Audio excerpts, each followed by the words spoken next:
तो आइए सीखते हैं फ्रेजल वर्ब को। लेकिन इसमें है एक खास बात कि ये सारे फ्रेजल वर्ब जुड़े हुए हैं सिर्फ एक शब्द से, जो है ब्रिंग। जानिए इनकी मीनिंग और इन्हें कैसे सेंटेंस में यूज करते हैं। ब्रिंग फॉरवर्ड यानी to move something to an earlier date or time. किसी चीज को जब हम पहले करते हैं समय से तो हम कहेंगे ब्रिंग फॉरवर्ड। कंपनी ने प्रोजेक्ट की समय सीमा को पहले कर दिया। The company decided to bring forward the deadline for the project. Bring on. Bring on का यूज करते हैं थोड़ा निगेटिव सेंस में कि हम किसी चीज का कारण बने, किसी नकारात्मक चीज का कारण बनना। Bring on to cause something usually negative. तनाव सिरदर्द का कारण बन सकता है। Stress can bring on headaches.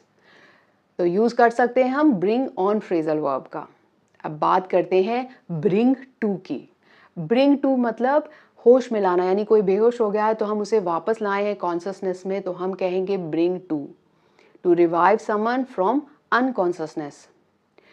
दुर्घटना के बाद पैरामेडिक्स ने उसे होश में लाने की कोशिश की। After the accident the paramedics work to bring him to consciousness. Bring under.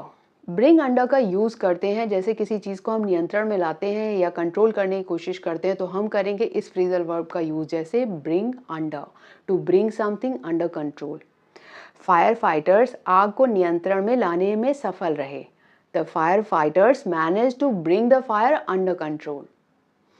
तो करिए ब्रिंग अंडर का यूज जब भी आपको कहना है कि कोई चीज नियंत्रण में है या लाने की कोशिश कर रहे हैं। Bring around, that means to persuade someone to your point of view. जब हम किसी को अपनी बात के लिए कन्विंस करते हैं या उसका परसू करते हैं उसको, तो हम कह सकते हैं bring around.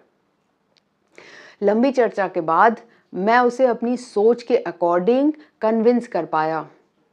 After much discussion I was able to bring him around to my way of thinking. अब बात करते हैं लास्ट फ्रेजल वर्ब की जो जुड़ा हुआ है ब्रिंग से। ब्रिंग फोर्थ, इसका मतलब होता है टू प्रोड्यूस और गिव राइज टू समथिंग। जब भी कोई चीज हम उत्पन्न करते हैं, सामने लाते हैं, तो हम कह देते हैं ब्रिंग फोर्थ। इसको आप इस तरह से यूज करेंगे। नई नीति कर्मचारियों के लिए कई अवसर सामने लाएगी। The new policy will bring fourth several opportunities for the employees. तो इस तरह से आप यूज कर सकते हैं इन सारे फ्रेजल वर्ब्स का जो जुड़े हुए हैं ब्रिंग शब्द से, ब्रिंग वर्ड से। तो करिए बहुत आसानी से इन सारे फ्रेजल वर्ब का यूज और साउंड कीजिए इम्प्रेसिव। है ना आसान?